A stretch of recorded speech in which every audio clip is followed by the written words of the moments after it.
ठीक है। नमस्कार। आज मैं बताना चाहूँगा भारत के दर्शन शास्त्र के बारे में और उसका क्या संबंध है आज के भारत की समस्याओं से। क्योंकि देखिए, आज वास्तविकता है कि आज भारत में भीषण गरीबी है, भीषण बेरोजगारी है, भुखमरी है, हर दूसरा बच्चा कुपोषित है भारत में। स्वास्थ्य लाभ का लगभग अच्छी स्वास्थ्य लाभ का लगभग अभाव है, आम आदमी को अच्छी शिक्षा का अभाव है। बड़ी भीषण समस्या है भारत के सामने। तो मेरे हिसाब से ये समस्याओं का समाधान है विज्ञान और वैज्ञानिक सोच।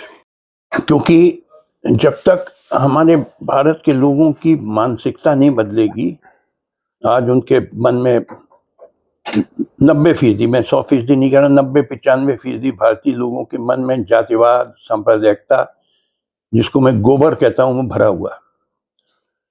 तो वो सब हटा के वैज्ञानिक सोच लोगों में लानी है। आधुनिक सोच, आधुनिक होने का मतलब ये नहीं कि अच्छी टाई पहन लो, अच्छा कोट, अच्छी स्कर्ट पहन लो।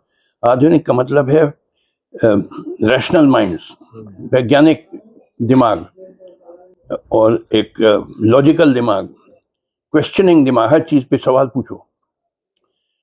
ऐसा दिमाग का विकास करना हमारी आम जनता में, और ये बड़ी कठिन चीज है, आसान चीज नहीं है। इसमें 10-20 साल लगे हैं। मगर जब तक हम भारत को एक महान औद्योगिक राष्ट्र नहीं बना देंगे, तो वो विज्ञान से ही हो पाएगा, तब तक हम गरीबी, भुखमरी, बेरोजगारी सबसे निजात नहीं पा सकेंगे। हमारा राष्ट्रीय लक्ष्य होना चाहिए कि भारत को एक महान औद्योगिक राष्ट्र, जैसे चीन बन गया है या अमेरिका बन गया है, वैसा बनाना। तो ये संभव है विज्ञान से, वैज्ञानिक सोच से, और एक महान जन क्रांति की भी जरूरत पड़ेगी। यहाँ देखिए, मैं बताना चाहता हूँ भारत का दर्शन का इससे क्या संबंध है। कई लोग जानते नहीं ठीक से भारतीय दर्शन, इंडियन फिलॉसफी के बारे में, तो मैं बताना चाहूँगा। क्योंकि हमारी जो फिलॉसफी जितनी वाइड रेंज कवर करती है, वेस्टर्न फिलॉसफी भी नहीं करती है। मैंने इलाहाबाद यूनिवर्सिटी में MA तक फिलॉसफी पढ़ा, वेस्टर्न फिलॉसफी भी पढ़े, इंडियन फिलॉसफी में बहुत पढ़ा, तो पाया कि Indian philosophy covers a much wider range. तो थोड़ा सा मैं उसके बारे में बताना चाहूँगा। देखिए, आप लोग शायद जानते होंगे कि 6 क्लासिकल सिस्टम है इंडियन फिलॉसफी में, षट दर्शन जिसको कहते हैं। उसमें न्याय, वैशेषिक, सांख्य, योग, पूर्व मीमांसा, उत्तर मीमांसा। उत्तर मीमांसा को वेदांत भी कहते हैं। और 3 नॉन क्लासिकल, जिनमें आते हैं बुद्धिज्म, जैनिज्म, चारवाक। तो मेरे जो टीचर्स, जो इलाहाबाद यूनिवर्सिटी में टीचर्स थे, उन्होंने कहा कि classical system of Indian philosophy और नॉन क्लासिकल सिस्टम में 2 अंतर हैं। एक तो classical system rely on authority of Veda, और दूसरा, जबकि non classical does not rely on authority of Veda. और दूसरा है कि क्लासिकल सिस्टम आस्तिक है और नॉन क्लासिकल सिस्टम नास्तिक। नास्तिक मतलब एथिस्ट। मैंने जब स्वाध्याय किया यूनिवर्सिटी से पास आउट करने के बाद, क्योंकि मेरी पढ़ने की आदत थी, सोचने की, मैंने पाया ये मेरे टीचर्स ने मुझे सब गलत सिखा दिया। क्योंकि जो षट दर्शन है, उसमें पहले 4 तो बिल्कुल ही वेद से कोई मतलब ही नहीं है। जैसे न्याय फिलॉसफी है, और मैं विशेषकर न्याय फिलॉसफी पे अहमियत देता हूँ, क्योंकि it represents the scientific approach, जो आज की भारत के लोगों के लिए बहुत जरूरी है, वैज्ञानिक सोच। क्योंकि न्याय फिलॉसफी कहता है nothing is acceptable unless it is in accordance with reason and experiment. जो साइंटिफिक अप्रोच है, कोई चीज नहीं मानी जाएगी जब तक हमारे बुद्धि को, हमारे अनुभव से मान्य न हो। जैसे गौतम के न्याय सूत्र, जहाँ से शुरुआत होती है न्याय दर्शन का, उसमें भगवान नहीं है, बल्कि उसकी न्याय सूत्र के चौथी किताब का पहला जो चैप्टर है, उसमें श्लोक सूत्र 19 से 21 कहते हैं कि भगवान नहीं है। It does not believe in God, बिल्कुल नास्तिक है, भगवान से कोई मतलब ही नहीं है वो। It emphasizes on epistemology. Epistemology मतलब how to discover true knowledge. और बल्कि जो न्याय फिलॉसफी के जो एपिस्टेमोलॉजी थी, यानी प्रमाण थे, वही प्रयोग होने लगे और ब्रांचेज ऑफ नॉलेज में भी। शुरुआत करी थी न्याय फिलॉसफी ने कि प्रमाण, how to acquire true knowledge. जैसे सबसे प्रथम प्रमाण है प्रत्यक्ष प्रमाण। कैसे मालूम कि आप मेरे सामने बैठे हैं? क्योंकि मुझे दिखाई दे रहा है आंख से। The knowledge acquired through the 5 senses, 5 इंद्रियों से जो ज्ञान प्राप्त होता है वो प्रत्यक्ष होता है। हालांकि उसमें भी कहा गया है कभी कभी वो भी गलत होता है, जैसे कि आप जिसको कहते हैं इंग्लिश में मिराज, गर्मी में मिराज को हिंदी में क्या कहते हैं? भ्रम। नहीं, मिराज, MIRAGE। सड़क पे लगता है पानी है जबकि है ही नहीं पानी। जबकि है नहीं वो, हाँ उसको तो भ्रम ही बोलते हैं। भ्रम, हाँ, इल्यूजन, भ्रम। तो वो टेस्ट होता है, फिर वहां जाके आप देखिए उस जगह पे देखें पानी, तो it is tested by experiment. Yes yes. Science relies on observation, experiment and then rational conclusions, जबकि रिलीजन रिलाइज ऑन फेथ। आपको मानना है जो लिखा है वेद में या कुरान में या बाइबल में, इसको आप मानना है, इस पर क्वेश्चन नहीं कर सकते हैं आप। जबकि साइंस में सब चीज क्वेश्चन की जाती है। भाई न्यूटन की थ्योरी थी laws of motion, law of gravity, Einstein ने डेवलप करी, अब आइंस्टाइन के बाद कोई और आ जाए तो वो और डेवलप कर दे, तो everything is in can be questioned, so it's nothing is final. तो न्याय फिलॉसफी का जो अप्रोच है वही साइंटिफिक अप्रोच आज के हमारे भारत में उसकी आवश्यकता है। हालांकि हुआ क्या कि गौतम ने तो न्याय सूत्र लिखे थे, सबसे पहले वही ग्रंथ है न्याय दर्शन का, उसके बाद उसको थोड़ा सा डिस्टोर्ट किया। पहले वात्स्यायन आए, उनके बाद उन्होंने न्याय भाष्य लिखा, उसमें रिलीजन थोड़ा इंट्रोड्यूस कर दिया, और आगे चल के वो कुसुमांजलि में जिसने उदयनाचार्य ने लिखा, वो बिल्कुल ही he tried to prove the existence of God by reason. Absurd reason से थोड़ी प्रूव होता है, faith आप मानिए ना मानिए, उसमें आप रीजन नहीं अप्लाई होता जी। मगर जो ओरिजिनल न्याय है that represent the scientific approach, जिसकी आज बहुत जरूरत है। अच्छा, दूसरा दर्शन था वैशेषिक, जो कि it was the physics of ancient times, परमाणु थ्योरी। और क्योंकि फिजिक्स सबसे बेसिक साइंस फिजिक्स होती है, तो हालांकि शुरू में वैशेषिक न्याय दर्शन का ही हिस्सा था, मगर उसको अलग कर दिया, अलग दर्शन ही बना दिया, क्योंकि physics is the most basic of all the sciences. उसमें भी साइंटिफिक, अब देखिए कभी कभी आप पाएंगे कि जैसे वैशेषिक में कन्नड़ उसके ऑथर थे, अब वो बीच में उनके सूत्रों में कहीं हल्के से कह दिया हाँ हाँ भगवान है, वो भी देखिए कहा जाता है नॉट सीरियसली। वो इसलिए क्योंकि नास्तिक आप को अगर लोग कहने लगे तो बड़ा खतरनाक होता था, यू आर इन डेंजर, तो हल्के से कह दो अपनी जान बचाने के लिए हाँ हाँ भगवान है, मगर उसको आगे बढ़ाओ नहीं, एक हल्के से कह के मेन चीज अपनी बताओ। जैसे फॉर एग्जाम्पल आपको बताएं, जो चारवाक थे नास्तिक थे। अच्छा, चारवाक के जितने भी ग्रंथ थे सब ऑर्थोडॉक्स लोगों ने जला दिए, एक भी ग्रंथ नहीं मिलेगा आपको जी। तो क्या उन्होंने कहा, ये कैसे मालूम होता है? ये मालूम होता है जो ऑर्थोडॉक्स लोगों की जो ग्रंथ थी, जैसे सर्व दर्शन संग्रह है माधवाचार्य का, बड़ा मशहूर, तो उसके जो पूर्व पक्ष में क्या होता है कि जो आप अपना लिखते हैं ग्रंथ, तो पहला चैप्टर पूर्व पक्ष लिखते हैं कि हमारे विरोधी का क्या विचार है, तो उसमें मिल जाता है। सर्व दर्शन संग्रह का जो पूर्व पक्ष है उसमें चारवाक क्या कहते थे वो बात मिल जाती है आपको, बौद्ध क्या कहते हैं वो, क्योंकि सर्व दर्शन संग्रह तो माधवाचार्य ने लिखा जो वेदांती थे तो वेदांती तो आस्तिक होते हैं, तो नास्तिकों क्या क्या विचार थे वो पूर्व पक्ष में उन्होंने बताया। मगर पूर्व पक्ष में देखिए लिखने में एक सिद्धांत था कि देखिए पूर्व पक्ष में आप बिल्कुल ईमानदारी से लिखिए कि आपका विरोधी के विचार क्या है, उनको तोड़ मरोड़ के मत लिखिए। इंटेलेक्चुअल ऑनेस्टी डिमांड्स कि आपका जो विरोधी है उसकी भी बात वैसे लिखिए जैसे वो खुद लिखता अगर होता, तब ये तो इंटेलेक्चुअल ऑनेस्टी होती है। फिर उसका आप जवाब दीजिए जो आपको देना है, मगर उसकी बात का तोड़ मरोड़, तो वो आपको सर्वदर्शन संग्रह में मिल जाएगा। और भी ग्रंथ जो, मगर चारवाक के ग्रंथ जैसे बृहस्पति बड़े मशहूर चारवाक के थे, और बहुत कई लोग थे, वो आपको मिलेंगे सब जला दिए गए, क्योंकि वो नास्तिक ओपनली कहते थे हम नास्तिक है, तो नास्तिकों के ग्रंथ जो ऑर्थोडॉक्स कंजर्वेटिव लोग जला दिया। तो इसी तरह इन लोगों ने भी जो जैसे वैशेषिक में हल्के से एक जगह कह दिया हाँ हाँ भगवान है, मगर वो सीरियसली नहीं, बस ये अपनी जान बचाने के, भैया नहीं तो हम नास्तिक ब्रांड हो जाएंगे हमारी जान के पीछे लोग पड़ जाएंगे। मगर थ्रस्ट है परमाणु, वैशेषिक परमाणु थ्योरी, एटॉमिक थ्योरी, उसमें न भगवान से मतलब है न वेद से मतलब है। तीसरा दर्शन सांख्य दर्शन में रियली उसमें बहुत कम ग्रंथ मिलते हैं, सांख्य के जो ओरिजिनल ग्रंथ बहुत कम मिलते हैं। उसमें important is the ontology, materialistic ontology. Materialistic है, समझे ना, मटीरियलिस्ट मतलब कि मैटर, जी जी नॉट मेटाफिजिकल। मेटाफिजिकल मतलब जैसे भगवान और भूत प्रेत और आत्मा, ये सब चीजें मेटाफिजिकल हैं, जी और जो फिजिकल है दैट इज मटीरियलिस्ट। तो सांख्य फिलॉसफी इज मटीरियल, वो that provides the ontological supplement to न्याय।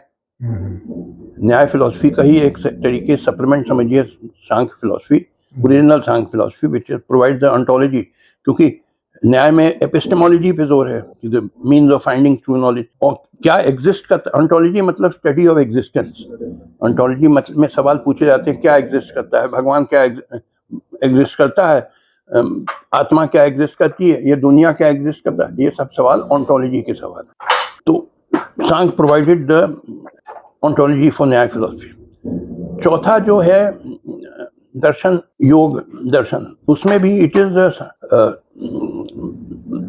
Method of cultivating physical and mental discipline. उसमें भी वेद और भगवान से कोई मतलब नहीं है, कैसे अपने मन को, चित्तवृत्त को कैसे कंट्रोल करेंगे, अपनी फिर जो हठ योग जैसे है कि आसन वसन होते हैं। तो ये चार जो है बिल्कुल ही नास्तिक दर्शन है और वेद से कोई मतलब ही नहीं है। पांचवा दर्शन जो आता है पूर्व मीमांसा, उस पर मैंने बहुत अध्ययन किया, मेरी किताबें भी हैं, क्योंकि रूल्स ऑफ इंटरप्रिटेशन आते हैं उसमें। तो वो कर्मकांडी है, जो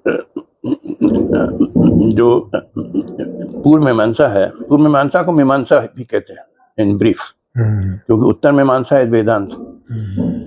तो पूर्व मीमांसा में पूरा जोर है यज्ञ करने कि मोक्ष प्राप्त हो सकता है यज्ञ करने से। और उसमें भी देखिए, हालांकि वो ऋचाएं तो लेता है ऋग्वेद से, मगर emphasis is on performance of the यज्ञ, नॉट ऑन द गॉड्स। जो देवता लोगों के ऋचाएं ऋग्वेद वगैरह से लिए, उस पर एम्फेसिस नहीं। एम्फेसिस है आपको यज्ञ करना एग्जैक्टली एज प्रिस्क्राइब्ड। कहाँ prescribed? Prescribed in books called the ब्राह्मण, जो अभी मैं आप वेद के बारे में बताऊंगा जी। कि वेद का दूसरा भाग है ब्राह्मण ग्रंथ। ब्राह्मण मतलब ब्राह्मण जात नहीं, ब्राह्मण ग्रंथ। तो उसमें भी हालांकि हाँ वेद पे रिलाई करता है इन द सेंस कि वेद की ही ऋचाएं यूज होती हैं, मगर emphasis is on performing the यज्ञ करेक्टली। कई यज्ञ होते हैं जो वैदिक यज्ञ होते थे, जैसे दर्श पौर्णमास, अग्निहोत्र, और कई किस्म ब्राह्मण ग्रंथों में उनका वर्णन आता और करने का तरीका दिया गया। हाँ, छठा जो दर्शन है वेदांत, उसी पे जोर है कि सबसे ज्यादा स्कॉलर वेदांत के होंगे, सब ब्रह्म एक। जबकि न्याय कहता है कि बिल्कुल झूठ बोलता है वेदांत। कैसे सारी चीजें एक है?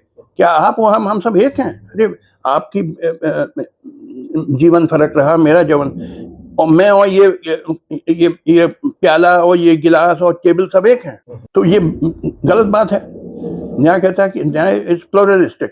न्याय कहता है कि दुनिया में एक चीज नहीं है, करोड़ों अरबों चीजें हैं, सब अलग अलग हैं। तो ये झूठ है कहना कि सब एक है, जो जैसा वेदांत कहता है। और न्याय रियलिस्टिक है कि ये दुनिया का अस्तित्व है, ये माया नहीं है, ये झूठी नहीं है जैसा वेदांत कहता है। तो छठा जो दर्शन है वेदांत, वो असली में उसमें वेद पे भी आधारित है, और उसमें गॉड इन द जिसको जो मोनिस्टिक गॉड है, not monotheistic but monistic God, कि सब एक है, जिसको कहते हैं ब्रह्म।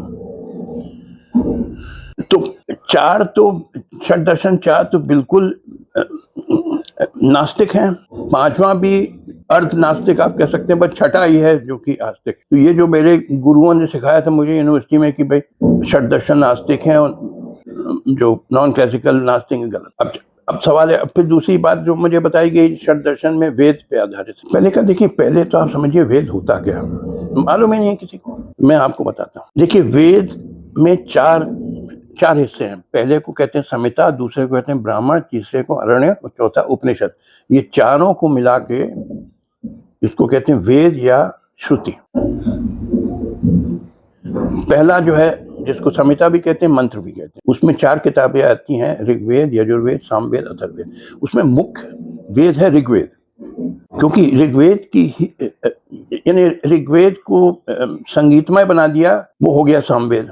सामवेद में सब वही ऋचाएं हैं जो ऋग्वेद की हैं, बस उनको संगीतमय बना दिया। सिर्फ 15 ऋचाएं फर्क है, वरना ऋग्वेद में 1028 ऋचाएं हैं। ऋचा मतलब पोएम, कि इंद्र को, उनको अग्नि को, ये सब मेनली नेचर गॉड्स। तो Samaveda is really Rigveda set to music, और यजुर्वेद का भी 2/3 हिस्सा ऋग्वेद की ही ऋचाएं लिया गई हैं। अथर्ववेद को तो पहले बाद में, क्योंकि उसमें जादू टोना वगैरह आता है, और पहले उसको वेद माना ही नहीं आता, त्रयी विद्या कहलाती थी, 3 ब्रांच। बाद में उसको भी वेद मान लिया गया। तो ये चारों ऋग्वेद, यजुर्वेद, सामवेद, अथर्ववेद, इनको कहते हैं संहिता या ग्रंथ। दूसरा भाग है वेद का, उसको कहते हैं ब्राह्मण। ब्राह्मण कास्ट नहीं, जात नहीं, ग्रंथ। जैसे ऐतरेयी ब्राह्मण, तैतेयी ब्राह्मण, शतपथ ब्राह्मण, बहुत सारे ब्राह्मण हैं, कौशिकी ब्राह्मण। ये ब्राह्मणों में यज्ञ करने की विधि दी गई। बहुत सारे यज्ञों का वर्णन आता है ब्राह्मण ग्रंथों में, जैसे दर्श पौर्णमास, बहुत बड़ा यज्ञ होता था, 2 घंटे लगते थे करने में, या अग्निहोत्र वगैरह। ये मैं गया था, आप तो शायद बनारस में रहे हैं। हाँ, मैं बनारस गया, मैंने पूछा वहां के पंडितों से, दर्श पौर्णमास कोई करता? बोले आता ही नहीं करना। बड़े भारी पंडित होके घूम रहे जो वैदिक यज्ञ है। देखिए, आज का हिंदू धर्म और प्राचीन हिंदू धर्म में बहुत फर्क है। आज का हिंदू धर्म है कि लोग जाते हैं राम मंदिर, कृष्ण मंदिर, हनुमान मंदिर, उनकी पूजा करते हैं, या बंगाल के तरफ काली दुर्गा की पूजा करते हैं, दक्षिण में मुरुगन की पूजा करते हैं। प्राचीन काल में न मंदिर थे, न मूर्तियां थी, न राम थे, न कृष्ण थे, न हनुमान थे, न काली थी, न दुर्गा थी। प्राचीन भारत में जो धर्म होता था वो होता था यज्ञ करना। यज्ञ होते थे, और यज्ञ भी कई किस्म के होते थे। कुछ नित्य यज्ञ जो कि करना जरूरी था, मैंडेटरी, कंपलसरी, और कुछ काम यज्ञ वो अगर आप चाहें करें चाहे ना करें, किसी चीज की इच्छा, सपोजिंग आपको बच्चा नहीं हो रहा है तो आप पुत्र कामिष्टि यज्ञ करिए, तो कहते थे उससे बच्चा हो जाएगा। इस तरह के अश्वमेध यज्ञ, आप राजा हैं, आप चाहते हैं दूसरे देश पे विजय करना। वाजपेयी यज्ञ, यानी कि आपकी हेल्थ, आप करीब 40 साल के हो गए, आप चाहते हैं कि आपका हेल्थ बनी रहे, बुढ़ापा जल्दी ना आए, वाजपेयी यज्ञ किया। कहते हैं एम्परर अकबर ने वाजपेयी यज्ञ किया, तो कुछ पंडितों ने कराया था जब वो करीब 40 साल के थे। वो प्रकृति की पूजा उसमें थी, पंच तत्वों की पूजा। अच्छा सुनिए, यज्ञ बहुत सारे होते थे, वो ब्राह्मण ग्रंथों में दिया गया है। कई किस्म के यज्ञ होते थे, और उनकी करने की विधि दी गई है ब्राह्मण ग्रंथ। और ये रूल था कि आपको बिल्कुल एग्जैक्टली जैसे लिखा है ब्राह्मण ग्रंथों में, एग्जैक्टली वैसा करना है, वरना बेकार हो जाएगा, और कई बार तो उल्टा उसका असर हो जाएगा, आपको नुकसान कर देगा। तो देखिए, जो पूर्व मीमांसा है, 6 दर्शनों में 5वां दर्शन पूर्व मीमांसा, वो कहता है सबसे महत्वपूर्ण भाग वेद का है ब्राह्मण ग्रंथ, जो दूसरा भाग है। जबकि जो वेदांती लोग हैं वो कहते हैं नहीं, सबसे महत्वपूर्ण भाग वेद का है उपनिषद, क्योंकि ये उत्तर मीमांसक ये कर्मकांडी थे, रिचुअल्स परफॉर्मिंग, आप जैसे लिखा वैसे ही करना। और ये जो थे वेदांती लोग, शंकराचार्य वगैरह, ये कहते थे नहीं, मोक्ष प्राप्त करने के लिए ब्रह्म ज्ञान जरूरी है, ये यज्ञ करिए, मगर ज्यादा महत्वपूर्ण है ब्रह्म ज्ञान। ये फर्क आ गया कि किस वेद के 4 भाग हैं, तो किस भाग पे ज्यादा आप जोर दे रहे हैं। मीमांसक, पूर्व मीमांसक जोर देते थे ब्राह्मण ग्रंथों पे, और वेदांती जोर देते हैं उपनिषदों में। ये तो मैंने आपको ब्रॉडली बता दिया कि क्योंकि ये जो सिखाया गया कि हमारे स्कूलों में आजकल भी यही सिखाया जाता है, जो टीचर जानते नहीं है कि ये तो कहते हैं कि 6 schools of classical philosophy, 3 schools of non classical philosophy, ये तो बता देते हैं, मगर कहते हैं कि जो फर्क ये है कि क्लासिकल स्कूल सब वेद पे आधारित है और आस्तिक है, जो कि गलत है। मैंने आपको अभी उसके कारण बताया। अब देखिए, चलिए अब जरा मैं आपको बताना चाहता हूँ थोड़ा सा संस्कृत के बारे में, क्योंकि इससे फिर आप इसी से विषय का से संबंधित होगा कि क्यों हमें भारत को वैज्ञानिक रास्ते पे चलना है। मैंने एक आर्टिकल लिखा है, Sanskrit as a language of science, आप नोट कर लीजिए अपने मोबाइल पे। जी जी। ये गूगल पे मिल जाएगा, टाइप करिए Justice Katju Sanskrit as a language of science. मैंने ये स्पीच दी थी Indian Institute of Science, Indian Institute of Science Bangalore में, जो बड़े मशहूर साइंटिफिक इंस्टीट्यूट हिंदुस्तान की है। Indian Institute of Science Bangalore very famous. वहाँ सीवी रामन वगैरह थे जो नोबेल प्राइज पाया था। उन्होंने मुझे इनवाइट किया था, तो मैंने स्पीच दी थी, वो आपको गूगल पे मिल जाएगी, Sanskrit as a language of science. अब तो इसलिए मैं आपको जरा संस्कृत से बताना चाहूँ। इस पे देखिए, ये बताने के पहले मैं आपको जरा थोड़ा सा सर विलियम जोन्स के बारे में बताना चाहूंगा। सर विलियम जोन्स अंग्रेज थे, वो बचपन से बड़े विद्वान थे। उन्होंने 8 भाषाएं सीख ली। इंग्लिश तो उनकी मातृभाषा थी, मगर French, German, Arabic, Persian, Hebrew ये सब सीखी। और वो स्कॉलर थे, शायद कैम्ब्रिज यूनिवर्सिटी के थे। फिर उन्होंने लॉ भी उन्होंने किया अपना कोर्स, बैरिस्टर बन गया। फिर वो 1783 में आए कलकत्ता एज द जज of Supreme Court of Calcutta, Sir William Jones. यहाँ आए तो वो जैसे तो भाई उनको न्याय का काम होता था कोर्ट में, मगर कोर्ट के से छुट्टी हो जाती थी, तो वो विद्वान आदमी थे, पढ़ते बहुत थे। किसी ने बताया कि एक यहाँ भाषा हिंदुस्तान में संस्कृत, बड़ी प्राचीन भाषा। तो उन्होंने सोचा मैं जानूं क्या है ये। तो उन्होंने पूछा कौन अच्छा विद्वान पंडित है, तो किसी ने बताया एक रामलोचन पंडित हैं। वो गरीब थे, कलकत्ते किसी गली गली में रहते थे, बड़े विद्वान। तो उनके पास गए रामलोचन पंडित के पास, कहा मैं संस्कृत सीखना चाहता हूँ। उसने कहा ठीक है। तो रामलोचन पंडित ने इनको संस्कृत सिखाई। शायद ये हफ्ते में 2 या 3 बार जाते थे रामलोचन पंडित के पास। एक बार इन्होंने कमरे से, पाठ जब हो गया तो कमरे से निकलते वक्त हल्के से पीछे निगाह की और देखा वो रामलोचन पंडित उस जगह को धो रहे हैं जहां ये सर विलियम जोन्स बैठे थे। यानी वो अंग्रेजों को नीच मानते थे, अपवित्र मानते थे कि जहां बैठ जा भैया उसको धोना है। तो उन्होंने बुरा नहीं माना, सोचा कि मैं तो भाई सीखने आया हूँ, भाई उनके रीति रिवाज है, कोई ऐसी बड़ी बात नहीं है। और उन्होंने संस्कृत सीखी। उन्होंने जो पाया, इन्हें मॉडर्न फाइलोलॉजी उन्होंने शुरू कर, उन्होंने पाया संस्कृत का बड़ा निकट संबंध है यूरोपियन लैंग्वेजेस का। हजारों शब्द ऐसे हैं जो बहुत मिलते जुलते हैं यूरोपियन लैंग्वेजेस से। जैसे हम पिता कहते हैं, वो वहाँ लैटिन में पैटर कहते हैं। हम माता कहते हैं, वो लैटिन में कहते हैं मैटर, और इंग्लिश में कहते हैं मदर। हम भ्राता कहते हैं संस्कृत में, वहाँ ब्रदर। हम सिस्टर कहते हैं, वहाँ स्वस्ता। ये तो 3-4 यानी हजारों लफ्ज। उन्होंने कहा ये तो अजीब चीज है। तब उन्होंने ये अपने विचार रखा कि ये यूरोपियन लैंग्वेजेस और संस्कृत के कॉमन एंसेस्टर हैं। कुछ लोग थे, शायद रशिया में रहते थे आर्यंस, और एक ब्रांच आ गई यहाँ इंडिया, और एक ब्रांच यहाँ पश्चिम की तरफ यूरोप में चली गई। मगर क्योंकि भाषा एक ही थी, उसी के डेरिवेशंस चलते आए। तो उन्होंने कंपैरेटिव फाइलोलॉजी उन्हीं ने डेवलप करी, और उन्होंने बहुत ट्रांसलेट किए हमारे संस्कृत के, ये कालिदास का मेघदूत और तमाम ग्रंथ अंग्रेजी में ट्रांसफर किए, जिसको जर्मन ने पढ़ा। जर्मन भी मैक्स मुलर वगैरह बड़े मशहूर विद्वान थे, उन्होंने जर्मनी में बहुत संस्कृत पढ़ा। अच्छा, अब मैं आपको संस्कृत के बारे में बताना चाहता हूँ। देखिए, पहले तो समझिए संस्कृत एक भाषा नहीं है, कई संस्कृत है जो आज पढ़ाई जाती हैं स्कूल, कॉलेज, यूनिवर्सिटी में। वास्तव में वो पढ़ने की संस्कृत है, जिसको लौकिक संस्कृत भी कहते हैं, क्लासिकल संस्कृत भी कहते हैं। मगर ये पढ़ने की संस्कृत, आप पढ़ने से आप ऋग्वेद नहीं समझ पाएंगे। ऐसा है, ऋग्वेद लिखा गया था शायद 2000 BC, आज से 4000 पहले। यानी एक समय नहीं, धीरे धीरे लोगों ने क्योंकि ऋग्वेद में 1028 ऋचाएं हैं। ऋचा मतलब कविताएं, छोटी छोटी। कोई इंद्र पे, इंद्र की तारीफ हो रही, किसी सूर्य की, किसी अग्नि की, मेनली नेचर गॉड्स। तो ऋग्वेद टोटल, वैसे तो पहले तो किसी ने लिखी जरूर होगी, बाद में तो it was carried on by oral tradition. बाद में लिखी नहीं जाती थी, गुरु सिखाता था अपने चेले को, गुरुकुल में रटाता था। By oral tradition it was continued, it was never written after that.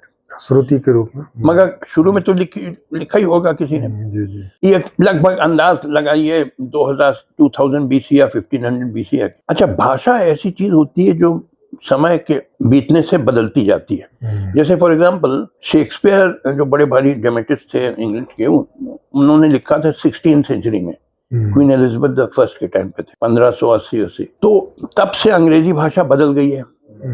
तो शेक्सपियर के प्ले आप समझ नहीं पाएंगे विदाउट अ गुड कमेंट्री, क्योंकि वो कई शब्द जो शेक्सपियर के समय में प्रचलित थे आज प्रचलित नहीं है। जैसे मैंने मेरी सब्जेक्ट था इंग्लिश भी थे, इंग्लिश लिटरेचर, तो मैकबेथ प्ले में एक शब्द आता है पैडक, PADDOCK। पैडक मतलब फ्रॉग, मेढक। तो आज कोई अंग्रेजी में पैडक नहीं कहता, फ्रॉग कहता है या टोड कहता है। तो ऐसे बहुत सारे शब्द हैं जो शेक्सपियर के समय में प्रचलित थे, आज नहीं, नो लॉन्गर इन वो प्रचलन से बाहर हो गए। अंग्रेजी भाषा बदल गई। इसी तरीके संस्कृत भाषा 2000 BC में ऋग्वेद लिखा गया, बदलती गई। ये संहिता जो थे, उनके बाद आए ब्राह्मण। संहिता की भाषा संस्कृत फर्क है, ब्राह्मणों की भाषा फर्क, क्योंकि ब्राह्मण संहिता के बाद लिखे गए थे। संहिता के बाद आरण्यक लिखे गए, उनकी भाषा भी फर्क है। और फिर अंत में उपनिषद लिखे गए, उनकी भाषा भी वो थोड़ी क्लासिकल संस्कृत जरा से मिलती जुलती। कहने का मतलब कि 2000 ईसा पूर्व से 5वीं या 6ठी शताब्दी ईसा पूर्व, ये 1400-1500 साल संस्कृत भाषा बदलती गई। फिर 5वीं या 6ठी शताब्दी ईसा पूर्व एक व्यक्ति हुए पाणिनि, जो कहते हैं greatest grammarian the world has seen. Grammar, व्याकरण में उनसे बड़ा पंडित आज तक नहीं हुआ। उन्होंने ग्रंथ लिखा अष्टाध्यायी, मतलब 8 बुक ऑफ 8 चैप्टर। उसमें क्या किया पाणिनि ने कि उसने स्टडी किया जो संस्कृत चली आ रही थी, उसको सिस्टमेटाइज किया, प्योरीफाई किया, रैशनलाइज किया अपने ग्रंथ अष्टाध्यायी में। और उसके बाद no further changes in Sanskrit were permitted, यानी 2000 BC से 1500 साल बदलती गई।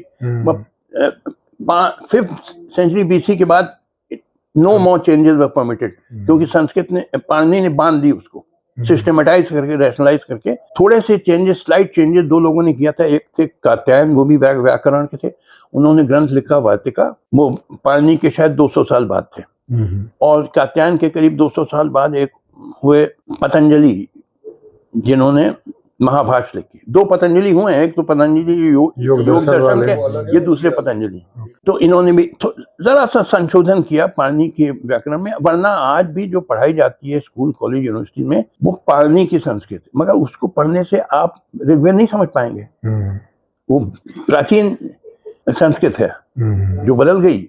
अच्छा, तो पाणिनि ने क्या किया, बिल्कुल संस्कृत को बड़ा सिस्टमेटाइज किया, रैशनलाइज कर दिया, so as to make it a language of great precision. Precision मतलब एग्जैक्ट होना। आप कोई विचार व्यक्त कीजिए तो बिल्कुल एग्जैक्ट आना चाहिए राइटिंग में, ताकि जो पढ़े वो समझ जाए कि आप कहना क्या है। कंफ्यूजन नहीं होना चाहिए। बिल्कुल। तो he made it a language of great precision, कि आइडियाज एग्जैक्टली एक्सप्रेस हो सकते हैं। और साइंस रिक्वायर्स प्रिसिशन, विज्ञान में you have to be exact, 2 मिला के ठीक 4 होता है। आप उसमें कंफ्यूजन नहीं क्रिएट कर सकते। तो इसलिए साइंस का बड़ा विकास हुआ भारत में, कोई मामूली विकास नहीं हुआ। यानी एक जमाने में हम दुनिया में सबसे आगे थे विज्ञान। आज तो हम बहुत पिछड़े हैं पश्चिम देशों से। एक जमाना था हम सबसे आगे थे। जैसे फॉर एग्जांपल एक छोटा सा लीजिए, जो मैथमेटिक्स में और फिजिक्स में, एस्ट्रोनॉमी में, मेडिसिन में कंट्रीब्यूशन है एंशिएंट हमारे साइंटिस्ट का, बड़ा महान था। यानी अरब स्कॉलर, मैंने एक लेख में लिखा, वो आप गूगल में चले जाइए और मेरा एक लेख है, आप लिखिए justice Katju, India was leading the world in science. उसमें मैंने कोटेशन दिया कि एक अरेबिक मुस्लिम स्कॉलर ने लिखा शायद 1000 AD में, कि हिंदू से ही हम सीख रहे हैं, वो हमारे गुरु हैं, जो उन्होंने जो आगे बढ़ गए, सबसे आगे बढ़ गए विज्ञान में, गणित में, मेडिसिन में, कोई उनके बराबर का नहीं है आज। ये एक मुसलमान कह रहा है हिंदुओं के बारे में जी। तो मेरी जो लेख है उसमें आप वो कोटेशन पढ़ लीजिएगा। अब जैसे आर्यभट्ट, बड़ा भारी कंट्रीब्यूशन उसका मैथमेटिक्स में, और भी हुए हैं मैथमेटिशियन, ब्रह्मगुप्त हुए हैं, और क्या क्या हम नाम भूल रहे हैं, भास्कराचार्य, हाँ भास्कराचार्य, और उन सब ने भी बहुत सारे। तो देखिए, आप एक छोटा सा उदाहरण लीजिए, ये जो एंशंट रोमन्स थे, इन्होंने बड़ा भारी सिविलाइजेशन बनाया, सीजर और ऑगस्टस का। तो एंशंट रोमन्स अपने नंबर लिखते थे अल्फाबेट्स में, जैसे 1 को I, 2 को 2I, 5 को V, 10 को X, L 50, C 100, D 500, M 1000। उससे बड़ा यानी कोई अल्फाबेट नहीं था जो उससे बड़ा नंबर एक्सप्रेस करे। तो अगर एक एंशिएंट रोमन को 2000 लिखना होता तो उसको लिखना होता MM, या 3000 लिखना होता तो उसको लिखना होता MMM, और 1 मिलियन अगर लिखना होता तो M 1000 बार पूरा दीवार ढक जाएगा। हालांकि रोमन्स की बड़ी महान सभ्यता थी, मगर एक रोमन 1000 के बाद बड़ा अनकंफर्टेबल फील करने लगता, उसको परेशानी हो जाती थी कोई नंबर एक्सप्रेस करना अबव 1000, क्योंकि सबसे बड़ा M था, विच स्टैंड फॉर 1000। हम लोगों ने क्या डेसिमल सिस्टम जो इन्वेंट किया, डेसिमल सिस्टम मेरे हिसाब से सबसे रेवोल्यूशनरी स्टेप था साइंस में, सबसे बड़ा। आज तो बच्चा जानते हैं 1 2 3 4 गिनना, एक जमाने में देखिए, अब इसका महत्व समझिए कि एंशिएंट रोमन्स को 1 मिलियन लिखने के लिए 1000 बार M लिखना होता, पूरा दीवार ढक जाता है M से। हम लोगों ने जो जीरो का कॉन्सेप्ट इन्वेंट किया, तो उससे क्या होता है, 1000 जिसको सहस्त्र कहते हैं संस्कृत में, 1 with 3 zeros, उसमें 2 जीरो और जोड़ दीजिए तो 1 लाख हो जाएगा, 2 जीरो और जोड़ दीजिए 1 करोड़ हो जाएगा, 2 जीरो और जोड़ दीजिए 1 अरब हो जाएगा, 2 जीरो और ऐड कर दीजिए 1 खरब हो जाएगा, 2 जीरो और करिए 1 पद्म हो जाएगा, 2 जीरो और करिए 1 नील हो जाएगा, 2 जीरो और करिए 1 शंख हो जाएगा, 2 जीरो और करिए 1 महाशंख। यानी we could express astronomical number, very huge number in very brief, बड़े संक्षेप में। आप समझे ना, जीरो का जो इन्वेंशन था वो भी हिंदूज ने किया। देखिए, ये जो नंबर है ना 1 2 3 4, इनका कोई अस्तित्व नहीं है। अस्तित्व क्या है? 1 मैन, वस्तुओं का अस्तित्व है, 2 चेयर्स, 3 टेबल्स, इनका तो अस्तित्व 1 2 3 4 इज एन एब्स्ट्रैक्शन। और जीरो नंबर यूरोपियंस कभी नहीं सोच पाए कि 0 टेबल 0 बोले, ये कैसे हो सकता है, एक टेबल है, 2 टेबल है। ये हिंदुओं ने इन्वेंट किया, और इसके इन्वेंशन के बगैर साइंस का प्रोग्रेस नहीं हो पाता। ये भी हम लोग का कंट्रीब्यूशन, बड़ा भारी कंट्रीब्यूशन।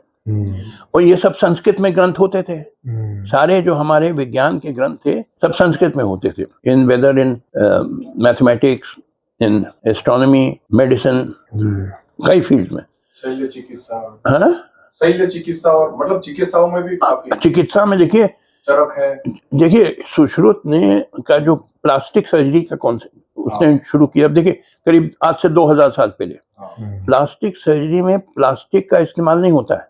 कहते हैं प्लास्टिक में उसमें आप ही के शरीर का एक अंग निकाल के दूसरे अंग, जैसे आपको मानिए ये हार्ट में बाईपास करना ऑपरेशन, आपका ब्लॉकिंग हो रही है, जो कैरोटिड आर्टरी, आपके हार्ट को भी ब्लड की जरूरत होती है, हार्ट के मसल तो आर्टरी मानिए ब्लॉक हो रही है, तो आपको बाईपास ऑपरेशन कराना है। तो तरीका यह है कि आप ही जैसे एक पैर का एक वेन नस काट के यहाँ लगा दीजिए, आप ही का होना चाहिए, किसी दूसरे का हो तो वो बॉडी उसको एक्सेप्ट नहीं, क्योंकि इम्यून सिस्टम समझेगा कि फॉरेनर है और रिजेक्ट, अटैक कर देगा, डिस्ट्रॉय कर देगा। ये सुश्रुत ने ढूंढा 2000 साल पहले, इसको यूरोपियंस सिर्फ 200 साल पहले। बल्कि क्या हुआ कि जब ये लड़ाई हो रही थी विद टीपू सुल्तान वगैरह, तो कोई ब्रिटिश सोल्जर इंजर हुआ था, या गूगल में देख लीजिएगा, करीब 1780 तो ब्रिटिश सोल्जर को इंजर हुआ था, तो उसको एक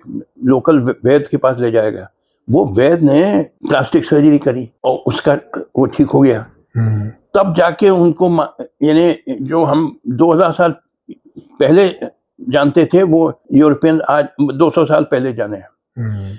तो कहने का मतलब विज्ञान में हम लोग का बड़ा, और ये सारे ग्रंथ संस्कृत में होते थे, क्योंकि संस्कृत जो पाणिनि ने जो योगदान है कि उसने ऐसी संस्कृत को बना दिया कि बिल्कुल scientific ideas can be express with great clarity and great precision, बिल्कुल ठीक, जो साइंस में बिल्कुल एग्जैक्ट होना होता है, ये पाणिनि का योगदान था कि ऐसी भाषा उन्होंने क्रिएट कर दी। प्लस जो न्याय दर्शन था उसने भी बड़ा सपोर्ट दिया साइंस के विकास का। प्राचीन काल में एक दर्शन था जो सपोर्ट देता था विकास के, तरक्की के लिए। जी। तो इस वजह से हमारे यहाँ बड़ा एक जमाने में बड़ा विकास हुआ विज्ञान में। बाद में हम लोग पिछड़ गए। उस पे भी एक इंग्लिश फिलोसोफर थे, क्या नाम था उनका, the man who love China, जो किताब लिखी गई है, हाँ क्या था, grand problem, Needham, professor Needham थे, नीडम NEEDHAM। ये करीब 1900 में पैदा हुए थे और 25 साल की उम्र में फुल प्रोफेसर हो गए माइक्रोबायोलॉजी के इन कैम्ब्रिज यूनिवर्सिटी इंग्लैंड में। बड़े विद्वान थे, साइंटिस्ट थे, मगर उनको पता नहीं उनकी एक गर्लफ्रेंड थी चाइनीज, तो इसके वजह से उनको चाइना में इंटरेस्ट आया। तो चाइना आके उन्होंने टूर किया और पाया कि चाइना एक जमाने में जैसे इंडिया था वैसे चाइना एक जमाने में बहुत आगे था यूरोपियन से in science. Chinese discovered gun powder, they discovered compass और पेपर दे डिस्कवर्ड, इन्वेंटेड, जो यूरोपियंस को नहीं आता था उस जमाने में। तो उन्होंने सोचा कि क्यों पिछड़ गया जो चाइना एक जमाने में सबसे आगे था, चाइना और इंडिया सबसे आगे थे विज्ञान में, क्यों पिछड़ गए। तो ये इस सवाल का नाम है नीडम्स क्वेश्चन। आप अपने मोबाइल में नोट करें, नीडम्स ग्रैंड क्वेश्चन भी कहते हैं कि वाई चाइना जो एक जमाने में सबसे आगे था दुनिया में विज्ञान में, क्यों बाद में पीछे पड़ गया, पीछे हो गया। यही भारत को अप्लाई करता है। भारत जो सबसे आगे था चीन के साथ, हम दोनों, बल्कि हम चीन से भी आगे थे, क्योंकि जो हमने डिस्कवरीज करी थी चीन ने नहीं करी थी। जैसे डेसिमल सिस्टम जो सबसे रेवोल्यूशनरी अचीवमेंट था साइंस में, वो भी नहीं कर पाए थे। तो क्यों भारत पिछड़ गया। तो ये इंडिया को भी नीडम्स क्वेश्चन अप्लाई करेगा और लोगों को इस पे सोचना चाहिए कि क्या क्या कारण है। आप सभी लोगों को इस पे विचार करना चाहिए। मैं कहने का मतलब देखिए, विज्ञान ही है जो कि भारत को चाहिए, वैज्ञानिक सोच। ये भारत को अगर हम चाहते हैं गरीबी खत्म करें, बेरोजगारी खत्म करें, भुखमरी खत्म करें, स्वास्थ्य लाभ अभाव खत्म करें, अच्छी शिक्षा, ये सारी चीज, तो हमको एक भारत को एक विकसित करना होगा, एक परिवर्तन करना होगा, इसको एक महान औद्योगिक राष्ट्र बनाना है, जिसके लिए वैज्ञानिक सोच बहुत जरूरी है। जन क्रांति से ही हो पाएगा, मगर जन क्रांति में भी वैज्ञानिक सोच होती है। तो इसीलिए मैं आज बताना चाहूं कि भारत में एक विज्ञान की पूरी बैकग्राउंड है। हम लोग बहुत विकसित थे विज्ञान में एक जमाने में, आज नहीं है। मगर ऐसा नहीं जो अंग्रेजों ने दिखाने की कोशिश करी कि भारत के लोग हमेशा से बिल्कुल जंगली लोग थे, जंगलों में रहते थे, ये गलत था। बल्कि हम लोग ने ऐसे ऐसे सिविलाइजेशन बना लिए थे आज से 4-5 हजार साल पहले, जैसे हड़प्पा मोहनजोदाड़ो सिविलाइजेशन। जब ये अंग्रेज और ये सब यूरोपियन जंगलों में रहते थे, हड़प्पा मोहनजोदाड़ो ने यानी जो सिटी प्लानिंग की, ड्रेनेज सिस्टम, सुएज सिस्टम, देखिए जैसे हर साल बारिश आएगी मानसून में। अच्छा, तो बारिश आएगी तो हर शहर में जरूरी होता है एक ड्रेनेज सिस्टम कि जो पानी, एक्सेस पानी हो, वो निकल जाए नालियों से और नदी में चला जाए, वरना वाटर लॉगिंग होगी। हम लोगों ने इधर क्या कर दिया है भाई, लोगों ने पैसा के चक्कर में हर शहर में भारत में सारे ड्रेनेज सिस्टम को डिस्ट्रॉय कर दिया, यानी उनको चोक कर दिया, उनके ऊपर बिल्डिंग बना दी, दुकानें बना दी, उनको खत्म कर दिया। तो लिहाजा हर साल अब दिल्ली में आप देखिए मिंटो ब्रिज और कहाँ 3-3 फुट पानी, क्यों भाई, ड्रेनेज सिस्टम है, सब पानी जाके जमुना में चला जाना चाहिए। मगर आप लोगों ने, पैसे की हवस थी, म्यूनिसिपैलिटी ने भी करप्शन, पैसा लेके परमिट कर दिया इलीगल बिल्डिंग्स और इलीगल शॉप्स ड्रेन के ऊपर, वो आपने ड्रेन को डिस्ट्रॉय किया। अब आप देखिए 5000 साल पहले हम लोग ज्यादा आगे थे कि आज हम ज्यादा आगे। वहाँ हड़प्पा मोहनजोदाड़ो सिस्टम में आप देखिएगा, उसकी तस्वीरें, ड्रेनेज सिस्टम है, वाटर सप्लाई सिस्टम है, कहाँ ग्रेन का स्टोरेज होगा, साइंटिफिक प्लानिंग ऑफ सिटीज जो बहुत जरूरी है आज इंडिया में। हमारे दिल्ली देखिए, सारा आप देखिए, सारा कूड़ा करकट सब तरफ पड़ा है, ये ट्रैफिक जैम्स हो जाते हैं, वाटर लॉगिंग, इन्हें बिल्कुल लाइफ हेल हो गई है। ये एयर पोल्यूशन, तो लिहाजा हमारे पूर्वज तो हमसे ज्यादा एडवांस थे जो 5000 साल पे थे, क्योंकि ज्यादा साइंस पे एम्फेसिस देते थे। तो फिर से अगर हमें फिर से भारत को महान बनाना है तो हमको विज्ञान की तरफ जाना होगा, और वैज्ञानिक जो दर्शन है वो न्याय दर्शन है, जो मैं आपको अभी बता रहा हूँ। अब आपको कोई सवाल पूछना है तो अवश्य। जी जी जी, इसमें सवाल बस यही बन रहा है मुझे, जो अभी आ रहा है याद, वो ये आ रहा है कि आप थोड़ा उसको एक्सप्लेन करें कि इतना हम आगे होने के बावजूद साइंस में, तो ऐसे क्या, और थोड़ा विस्तार से बताएंगे तो ज्यादा अच्छा रहेगा दर्शकों के लिए, कि ऐसा क्या हुआ कि जो हम आज पीछे हो गए और जो लोग कहीं भी नहीं थे साइंस में वो टॉप में हैं। माने ऐसा क्या हुआ, भारत के साथ क्या एक्सीडेंट हुआ? भाई हम लोग विज्ञान के पथ से हट के हम लोग ये सुपरस्टिशन, अंधविश्वास और ये रिचुअल्स, इसी पे महत्व देने लगे। सारा यानी आपका जो विज्ञान की तरफ भारत जा रहा था प्राचीन काल में, वहां से भटक गए आप, और इधर आप अंधविश्वास और ये सब जातिवाद, सांप्रदायिकता, इधर इस रास्ते पे चले गए, तो फिर कैसे आप तरक्की करेंगे? और वैसे आपका जो सवाल है यही नीडम्स ग्रैंड क्वेश्चन है। हाँ, मतलब किन कारणों से चले गए जब सब कुछ ठीक चल रहा था? तो नहीं, इस पे रिसर्च करनी होगी। अब मैंने पूरी रिसर्च नहीं करी है। जी जी। अब ये सवाल है आपके और लोगों से इसको डिस्कस करना चाहिए कि क्यों हम भटक गए। वही नीडम ने सवाल पोस्ट किया, उसका आंसर अभी तक ठीक से नहीं आया है। That is known as Needham's grand question. China के ऊपर भी जवाब नहीं है। हाँ, वो चाइना पे लिखा था, क्योंकि चाइना में वो गया था, उसने स्टडी किया था और उसने किताब लिखी। उस पे एक साइमन विनचेस्टर हैं, एक राइटर, उन्होंने इनकी बायोग्राफी लिखी। उसका नाम है the man who loved China. ये मिल जाएगी मार्केट में, the man who loved China bye Simon Winchester. It is about the life of professor Joseph Needham. Joseph Needham नाम है। वो प्रोफेसर थे शायद माइक्रोबायोलॉजी में या किसमें, कैम्ब्रिज यूनिवर्सिटी, मगर वो उनको चाइना से शौक आ गया और चाइना आए। उस टाइम सेकेंड वर्ल्ड वॉर वगैरह भी चल रही थी, मगर काफी टूर किया उन्होंने, और फिर वो उन्होंने अपनी चीजें, उसमें आप गूगल में देख लीजिएगा, प्रोफेसर जोसेफ नीडम। नीडम नाम के कई लोग होंगे, वो जोसेफ नीडम है। तो वो सवाल का अभी भी आपके साथियों, दर्शकों, सबको इस पे विचार करना चाहिए कि क्या कारण है कि हम लोग जब यहाँ सही रास्ते, वैज्ञानिक रास्ते पे चल रहे थे और बड़ी महान सभ्यता बनाई थी हमने, जबकि उस वक्त यूरोप के लोग जंगलों में रहते थे, हम लोगों ने महान सभ्यताएं बनाई, तो क्यों भटक गए हम, कैसे भटक के, इस पे मुझे खुद ठीक से नहीं मालूम, और इस पे रिसर्च करनी बहुत जरूरी है। जी जी। इसी का एक दूसरा सवाल ये आता है कि जैसे वो लोग तो कहीं थे नहीं, और वो लोग नहीं थे तो वहां पर भी तो रिचुअल्स और वो भी किसी ना किसी को मानते ही होंगे वहां पर भी। तो वहां पे ऐसा क्या हुआ बाद में कि वो लोग साइंस पे चले गए और अभी तक चले जा रहे हैं? वहां नहीं कोई ऐसी रुकावट आई जो कोई यहाँ आई होगी कभी, पता नहीं क्या आई थी जी?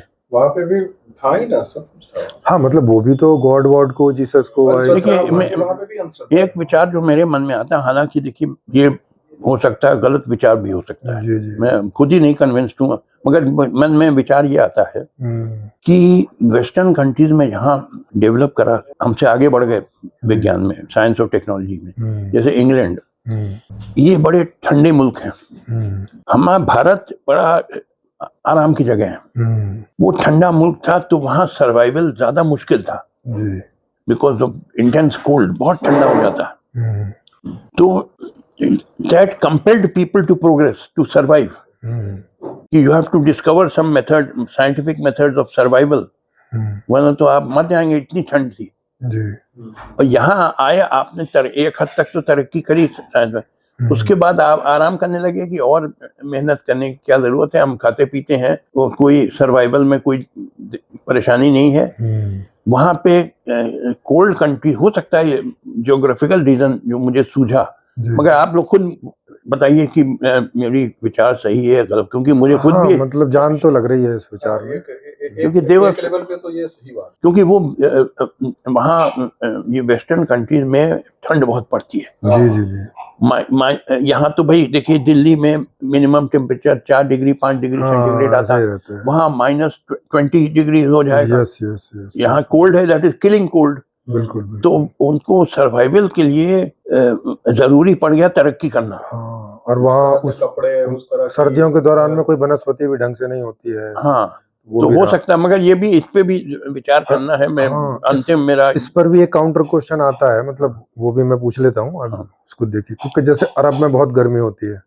ना, तो वहां पर भी सर्वाइवल बहुत मुश्किल है, और वहां पर भी जो ये वनस्पति है कोई बहुत ज्यादा भारत के जैसे नहीं होती है, वो नहीं साइंस में आगे गए, अभी तक नहीं गए, मतलब उनको तो हम बोल सकते हैं शुरुआत ही नहीं है। शुरुआती। हाँ, हाँ, मतलब सही बात है। तो इसमें मैंने कहा ना कि मेरा जो विचार है इसको आप अंतिम मत मान लीजिए। मेरा विचार हो सकता है गलत भी हो।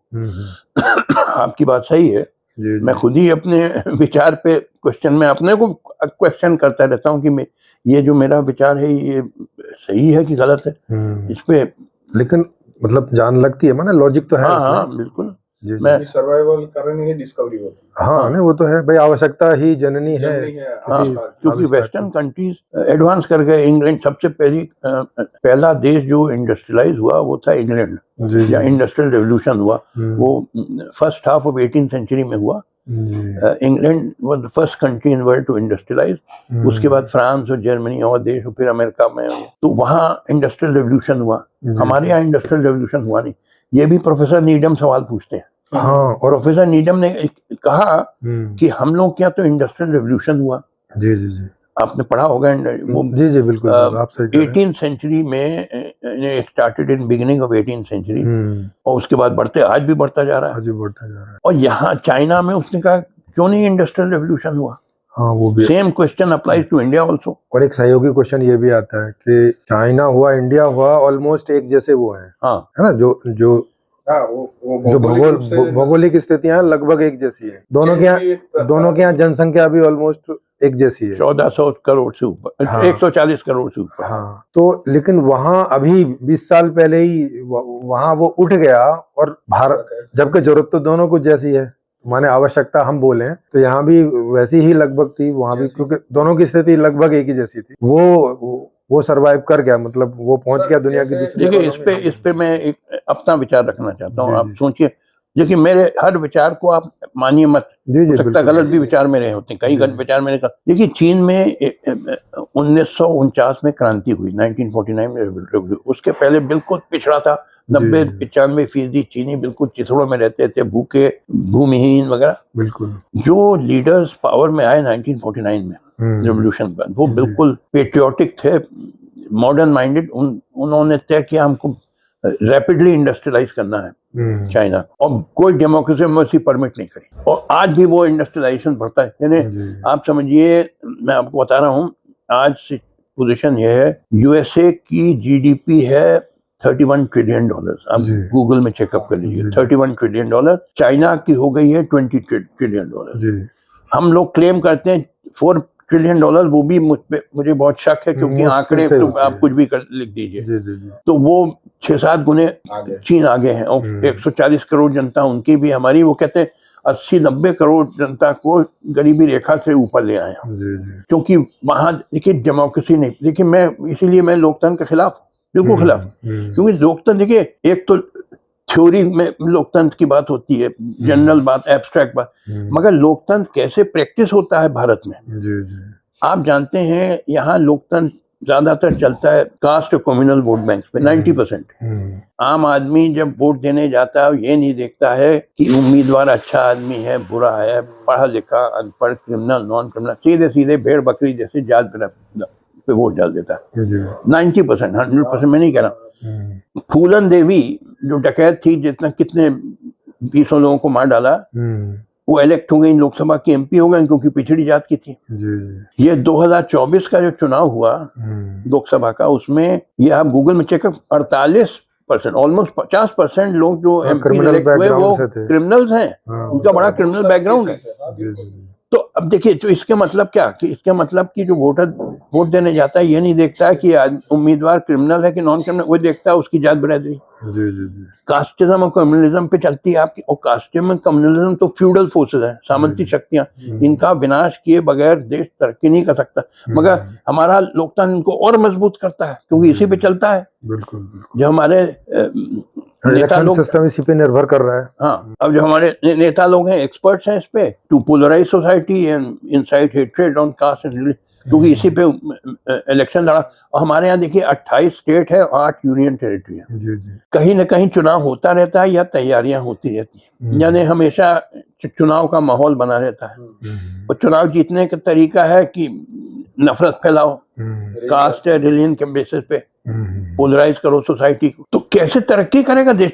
जब तक लोकतंत्र रहेगा देश तरक्की कर ही नहीं सकता, क्योंकि आप इसी पे लगे हुए हैं रात दिन। आपके नेता लोग कहने को तो जो भी बातें करें, मगर उनका एक ही मकसद उद्देश्य है कि अगला चुनाव कैसे जीते, बस, और इसके अलावा कहीं नहीं आता। और हर तीसरे चौथे महीने चुनाव कहीं ना कहीं होता है। तो अच्छा, चीन में कोई डेमोक्रेसी वगैरह नहीं है, वो सीधे उनके नेता वो इकोनॉमिक डेवलपमेंट पे जोर लगाए, फोकस है उसी पे, तो तरक्की करते जा रहा है। सबसे बड़ा बाधक आपके देश की तरक्की का लोकतंत्र है।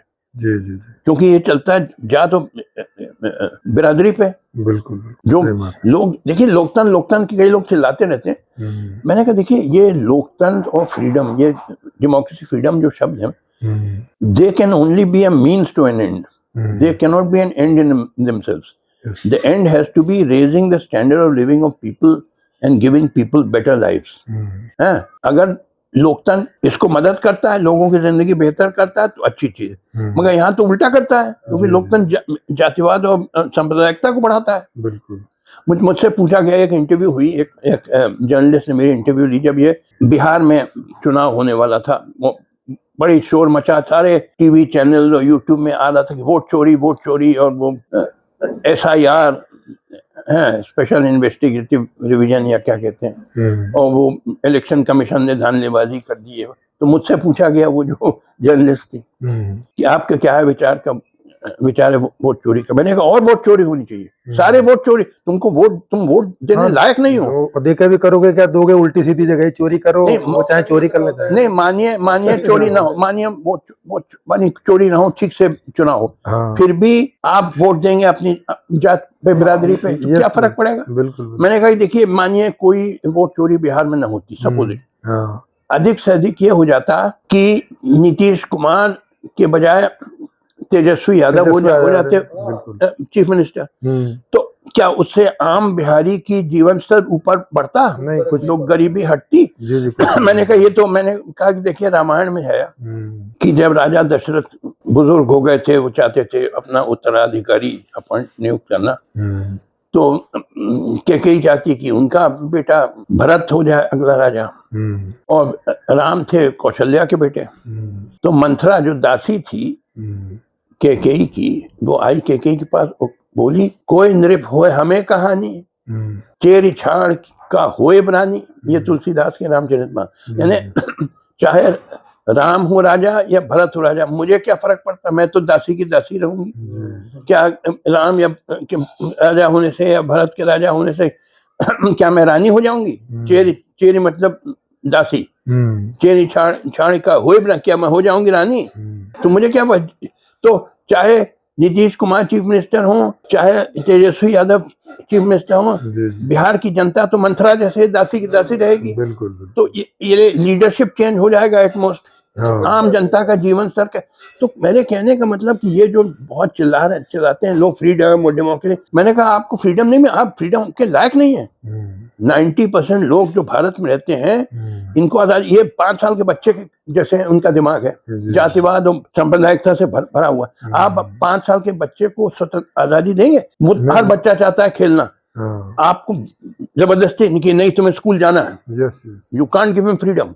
उसका दिमाग विकसित है ही नहीं, और उसको एक कंट्रोल वातावरण ही देना पड़ेगा। अपना भला बुरा उसको मालूम ही नहीं है। तो यहाँ भारत के लोगों को फ्रीडम नहीं मिलना चाहिए, क्योंकि वो जानते ही नहीं अपना भला बुरा, वो तो जात और मजहब जानते हैं।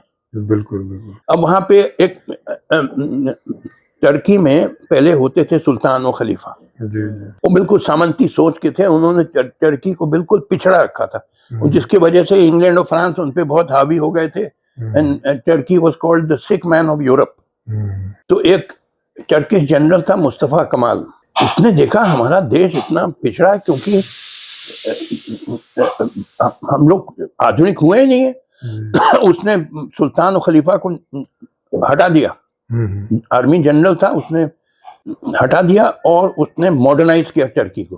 उसने कहा कोई बुर्का नहीं होगा, शरिया नहीं होगा, मदरसा नहीं होगा, मौलाना नहीं होगा। ये सब चीजें हमको पिछड़े रखे हैं, गरीब रखे हैं, इसीलिए हम जूते खाते रहे। जो आदमी गरीब रहता है वो जूते खाता है, ये दुनिया का वसूल है। तो हम बोले कि हम इसीलिए हम लोग तुर्की लोग जूते खाते हैं, क्योंकि हम लोग पिछड़े हैं। और पिछड़े क्यों हैं? क्योंकि हमने शरिया लिए रखे हुए हैं, बुर्का रखे हैं, मदरसा मौलाना उसने बैन कर दिया। कुछ ना बुर्का चलेगा, ना शरिया, ना मदरसा, ना मौलाना। और उस टाइम पे टर्की के लोग अपने लड़कियों को स्कूल नहीं भेजते थे। उसने कहा तुम अपनी लड़की को स्कूल नहीं भेजोगे, हम तुमको गोली मार देंगे। तो तुम बाप हो, तुम अपनी लड़की का भला नहीं जानते हो, तुम्हें जीवित रहने का अधिकार नहीं है, आई विल शूट यू। तो उसके डर की वजह से लड़कियों को स्कूल, कहने का मतलब यहाँ डर की जरूरत है। लोगों को आप समझा नहीं सकते, मगर आधुनिक लोग द्वारा देखिए, मुस्तफा कमाल भी आर्मी का जनरल था और जनरल जियाउल हक पाकिस्तान का, वो भी आर्मी जनरल। मगर जनरल जियाउल हक चाहता था पाकिस्तान को और मिडिल एज में पीछे धकेलना, मिडिल एज मध्य युग में इस्लामिक रिपब्लिक बना देना, देश को और पिछड़ा कर देना।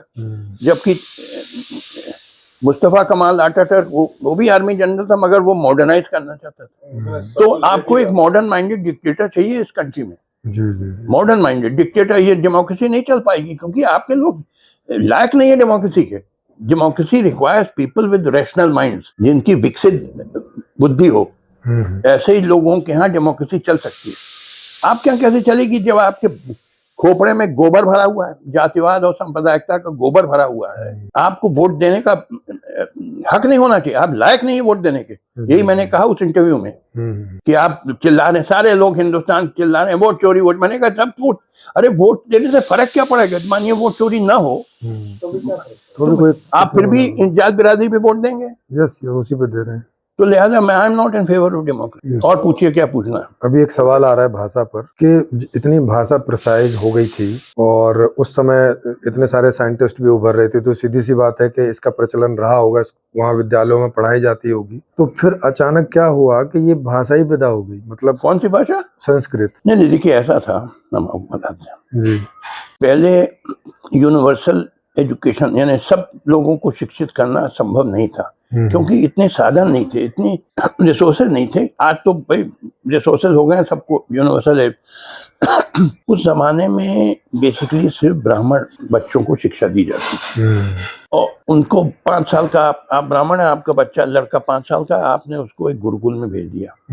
वो गुरु जी वहाँ जैसे हॉस्टल में आपको भेज दिया गया, वहाँ पे आप गुरुजी के कपड़े धोइए, पानी भरिए, सब। फिर वहाँ पे नाश्ता वाश्ता खाइए। 7-8 बजे के बाद सिखाया जाता था आपको वेद पाठ भी और संस्कृत भी।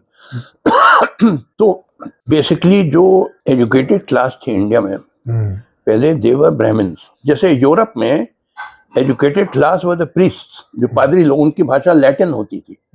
Latin was the language. Even Isaac Newton ने लैटिन में लिखी अपनी प्रिंसिपा मैथमेटिका। आम आदमी अनपढ़ था, यहाँ भी आम आदमी अनपढ़ था। आज तो सब पढ़े लिखे हो गए। मैं एक जमाने में सिर्फ ब्राह्मणों को शिक्षा दी जाती थी, थोड़े से और लोगों को दे दी जाती होती।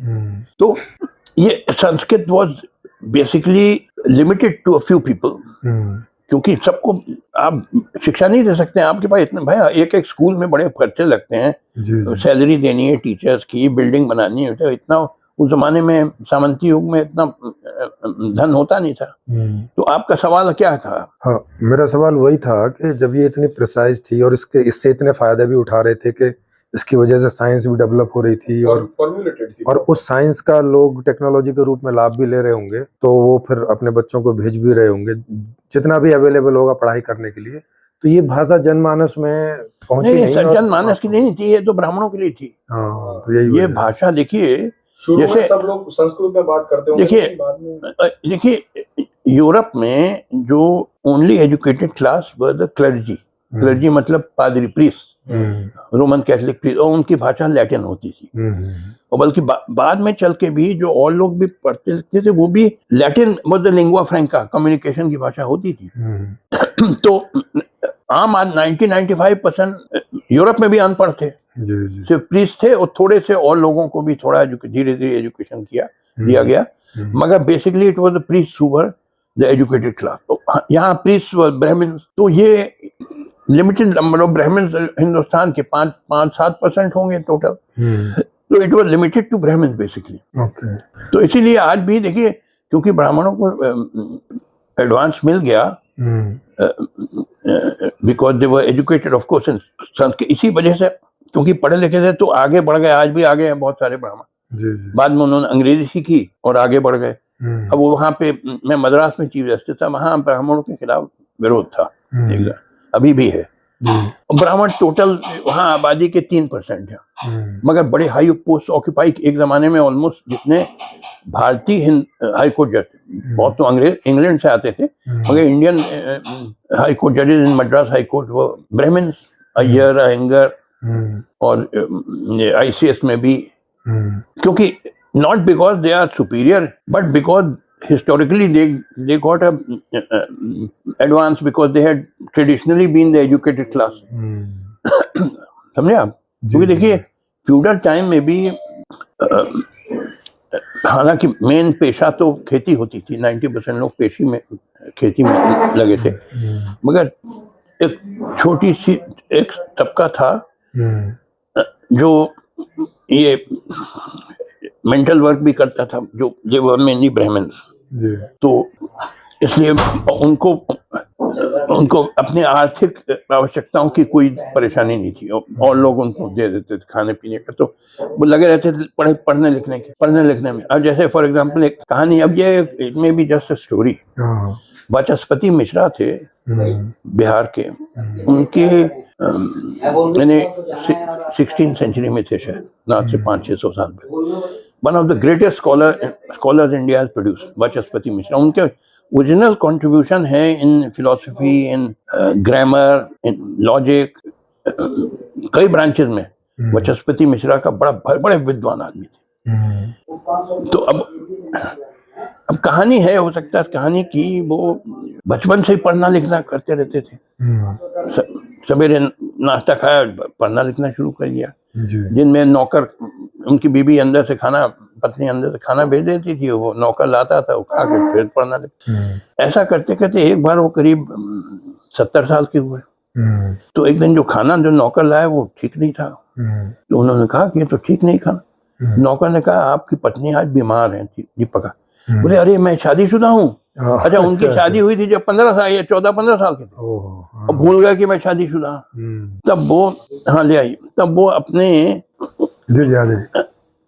वो पत्नी के, उनका पत्नी का नाम था भामती, और उससे कहा कि मुझसे बड़ा पाप हुआ है कि मैंने तुम्हें बच्चे परिवार वगैरह नहीं दिए, मैं भूल गया था, इतना पढ़ने लिखने में व्यस्त था कि मैं भूल गया कि मैं शादीशुदा हूँ। तो अब एक ही तरीके से मैं कुछ कॉम्पेंसेट कर सकता हूँ कि जो अगला मेरा ग्रंथ होगा तुम्हारे नाम पे होगा। तो वो ग्रंथ का नाम है भामती। संस्कृत में आज भी वो देखिए, वेदांत सूत्र पे मुख्य भाष्य है शंकराचार्य का भाष्य, और शंकराचार्य के भाष्य पे मुख्य टीका है भामती। भामती जो वाचस्पति मिश्रा ने, आज भी आप फिलोसफी में आप पढ़ लीजिए कि Bhamati is the main commentary on the Shankar भाष्य। तो कहने का मतलब कि ये लोग, इनको ये परवाह नहीं थी कि खाना कहाँ से आता है, क्योंकि वहाँ नौकर चाकर है और इन लोग को जमीन अलॉट हो जाती थी स्कॉलर से, तो कोई आर्थिक परेशानी, तो दिन रात इनको अपने पढ़ने लिखने में लगा देते थे, क्योंकि you have to have some people who are free of economic worry। तभी वो आर्यभट्ट थे, ब्रह्मगुप्त, सुश्रुत, चरक, कौन obviously they were people who had time to think। Thinking में क्रिएटिव थिंकिंग के लिए बड़ा वक्त लगता है, और फिर आपको अगर यही परेशानी कि हम सवेरे से रात तक अपना खाना कैसे कमाएं, तो कैसे करेंगे आप विचार? वही बात, मतलब उस समय इतने सारे राजा थे, और उनमें से किन्हीं भी कुछ भी राजाओं को, मतलब 5-10-20% भी राजाओं को ये बात नहीं समझ में आई कि हम कम से कम इसे एक एजुकेशन, पारंपरिक एजुकेशन के द्वारा इसे आगे बढ़ाएंगे तो हमें भी और फायदा होगा, हमारी इनकम भी बढ़ेगी वगैरह वगैरह। मतलब ये आइडिया उनको ब्राह्मणों ने नहीं दिया। और देखिए, जबकि ब्राह्मणों के पास उतना फ्री विल था, क्योंकि उनके जो जो राजा थे उनके बराबर में पद जो है वो राजगुरु को दिया जाता था। मतलब राजाओं को निर्देशित करने के लिए भी स्पेस ब्राह्मण तय करते थे, इसके बावजूद भी इसको नहीं बढ़ाया, ये भी बहुत बड़ा सवाल। देखिए एक चीज आप समझिए, जो सामंती समाज था मेनली कृषि पे आधारित था, ऑन एग्रीकल्चर, और फ्यूडल एग्रीकल्चर जो है उसमें ज्यादा पढ़े लिखे होने की जरूरत नहीं। जो खेती बाड़ी आप कर रहे हैं, अनपढ़ आदमी भी हल चला सकता है, मुख्य पेशा वही होता था। अच्छा, जो सामंती समाज शताब्दियों में हजारों साल से बदलता नहीं था, जो स्टेबल सोसाइटी, क्योंकि वही हर साल वो खरीफ की फसल हुई, फिर सर्दी में रबी की फसल हुई, फिर अगले साल फिर खरीफ की फसल, and the method of production kept repeating itself. It was a stable society. जब से इंडस्ट्रियल रेवोल्यूशन हो गया तब से परिस्थिति बिल्कुल बदल गई, क्योंकि scientific society is constantly being disturbed. It is not stable because of the new scientific inventions and discoveries. वो regularly बदलती रहती है because of the revolutionary nature of modern science. It is constantly being changed. So it is unstable society. हम लोग का समाज जो है बिल्कुल बेसिकली अनस्टेबल। मध्यकाल में समाज जैसा था, सैकड़ों साल हजारों साल से एक जैसा, आपके बाप दादा उनके बाप दादा जो करते थे वो आप भी करते हैं, खेती बाड़ी है। अब ये कॉन्स्टेंटली, अब जैसे पहले आज से 30 साल पहले कौन जानता था इंटरनेट, कौन जानता था कंप्यूटर, टेलीविजन। मैं मुझे याद है मैं इलाहाबाद में था तो 1970s में, अर्ली 80s में पहले बार टेलीविजन आया, तो मैंने ब्लैक एंड व्हाइट उस जमाने में तो एक लिया, तो तमाम लोग आ गए, आसपास के लोग, क्योंकि टेलीविजन का नाम ही आज सब जगह है। यानी बदलती जाती, समाज बदलता जाता है, जबकि सामंती समाज स्थिर समाज था, बदलता नहीं था। तो इसमें विज्ञान का बड़ा महत्व आ जाता है, क्योंकि हमें बदलना है, हमको भारत को एक विकसित देश बनाना है, तभी हम गरीबी और बेरोजगारी और भुखमरी से निजात पा सकेंगे। जो मुख्य हमारा उद्देश्य है to abolish poverty, unemployment, lack of health care वगैरह, तो वो विज्ञान से ही संभव है। और वैज्ञानिक सोच, ये वैज्ञानिक दर्शन न्याय दर्शन का है, इसीलिए मैं अक्सर न्याय दर्शन की वकालत करता हूँ। जी सर, एक सवाल यहाँ पे भी खड़ा होता है कि जो विकसित ऑलरेडी हो चुके हैं देश, जैसे कि अमेरिका है और जापान भी है, इनमें भी गरीबी की जो मात्रा है या जो रेशियो है अमीर और गरीबी के बीच का जो डिफरेंस है वो भी बहुत ज्यादा है, और वहाँ पे भी मगर इतना नहीं जितना हमारे यहाँ भाई। हाँ, यहाँ पे तो ज्यादा ही। देखिए वो तो अविकसित और अरे सुनिए, मैं जाता हूँ, मेरी बेटी है, मेरे 2 बच्चे हैं, बेटा है मेरा कनाडा में, बेटी है मेरी अमेरिका में। मैं जाता हूँ अमेरिका उसके साथ, उसके जो सफाई की, घर की सफाई की औरतें आती हैं वो मोटर कार पे आती हैं। आप ये कभी सोच सकते हैं आप क्या जमादार आएगा मोटर कार पे? तो वो गरीबी नहीं है जो आप जैसे आपकी गरीबी है, कुछ तबकों में है गरीबी, मगर ऐसी नहीं है, इतनी भयंकर नहीं है जितनी आपके यहाँ पे खाने पीने के भी लाभ। आपको मालूम है यहाँ, देखिए आपको कुछ आंकड़े में दूं, हर दूसरा बच्चा भारत का कुपोषित है। ये आपको अगर आप गूगल पे जाइए और टाइप करिए हिडन हंगर, नहीं, child malnutrition in India global hunger index. Global hunger index एक अंतरराष्ट्रीय एक संस्था है, इंटरनेशनल एजेंसी है जो हंगर पे लिखती है। उसने लिखा हर दूसरा बच्चा भारत का कुपोषित है, और स्थिति और बिगड़ रही है पिछले 5 साल में। इन्हें 5 साल पहले हम पोजीशन नंबर 101 थे आउट ऑफ 125 कंट्रीज सर्वेड, और आज 107 हो गए, यानी 6 पोजीशन और बदतर हो गए। ये तो आपका बाल कुपोषण का हाल है। बेरोजगारी का हाल है कि 12 million youth are entering job market in India every year. 1.2 crore, 12 million. मगर जॉब्स क्रिएट कितनी होती हैं? Less than 500,000 in organise sector of economy. तो बाकी 11.5 million कहाँ जाते हैं? They become hawkers, street vendors, bouncers, stingers, beggars, criminals, suicides. लड़कियां प्रोस्टिट्यूट हो जाती हैं। एक चपरासी की नौकरी गवर्नमेंट एडवर्टाइज करे, हजारों एप्लीकेशन आती है जिसमें कई PhD, MSc, MBA इंजीनियर भीख मांग रहे चपरासी की नौकरी के लिए। ये तो बेरोजगारी का आलम है आपके यहाँ। फिर मेडिकल केयर देखिए क्या हाल है। दिल्ली में हम रहते हैं, बड़े अच्छे अच्छे हॉस्पिटल हैं, ये मैक्स है, फोर्टिस है, मेदांता है, अपोलो है, state of the art first class, मगर बड़े महंगे हैं, आम आदमी जा ही नहीं सकता है इनमें। तो कहाँ जाता है आम आदमी? ही गोज टू क्वैक्स, जिसको कहते हैं झोला छाप डॉक्टर, कोई डिग्री पिग्री नहीं, फर्जी डॉक्टर। क्या करे, रेगुलर डॉक्टर के पास जाने का पैसा नहीं। क्वैकरी बहुत फैली हुई है। आप ऑल इंडिया मेडिकल इंस्टीट्यूट चले जाइए, दिल्ली का एक प्रीमियर मेडिकल इंस्टीट्यूट माना जाता है। ये लगेगा रेलवे स्टेशन, हजारों लोग बैठे हैं, न पूछने वाला, न घंटों दिनों बैठे हुए हैं। सामने सफदरजंग हॉस्पिटल, उसका भी यही हाल। ये तो आपके हेल्थ केयर का हाल है। कंट्री में महंगाई, आटा दाल के दाम छू रहे हैं आसमान, बढ़ते जा रहे हैं। तो ये वास्तविकता है, हकीकत है। कहने की कि लोग कहते हैं फास्टेस्ट ग्रोइंग इकोनॉमी, जीडीपी बड़ी बढ़ गई। देखिए, एक तो जीडीपी आंकड़े भी बड़े, मुझे बड़ी शुभा है उन पे, मगर मान लीजिए कि सही भी है। मगर फिर दूसरा सवाल आपको पूछना चाहिए कि ये जो आप इकोनॉमिक प्रोग्रेस की बात कर रहे हैं, इसका फायदा किसको हुआ? क्या कुछ थोड़े से पूंजीपति लोग और रईस हो गए और अमीर हो गए, जैसे अंबानी अंडानी, कि आम जनता का जीवन स्तर बढ़ा है?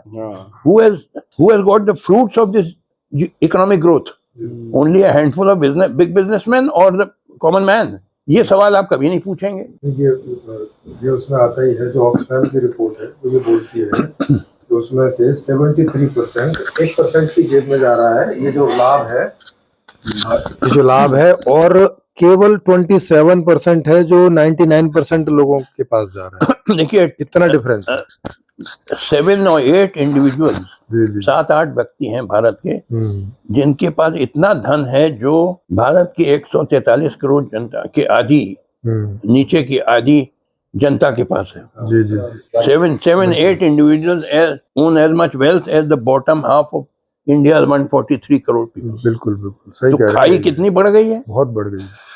तो इससे ये मानिए जीडीपी ग्रोथ हुआ भी, इसको इससे फायदा किसको हुआ? जी जी बिल्कुल। ये तो अंबानी अडानी और रईस होते जा रहे हैं। यस, अमीर और अमीर हो रहे हैं, बिल्कुल। तो और अब आज के उस पे आए कि ये तो होगी पीछे की बात, पीछे के कारण। अब आगे आप क्या सोच रहे हैं कि एकदम नेक्स्ट स्टेप क्या होना चाहिए आपकी नजर में, कि जो ये उस तरफ जाए जिस तरफ आप सोच रहे हैं कि तभी जाएगा? देखिए, ऐसा हम आपको अपने विचार बताएं, आप सहमत हो या न हो। आप जी जी जी। मेरे हिसाब से हमारी जो महान समस्याएं हैं, आर्थिक समस्याएं, सामाजिक, इन सब का समाधान इस व्यवस्था में नहीं संभव है। जी। एक जो हमको 15 मिनट और लगेगा, इस जो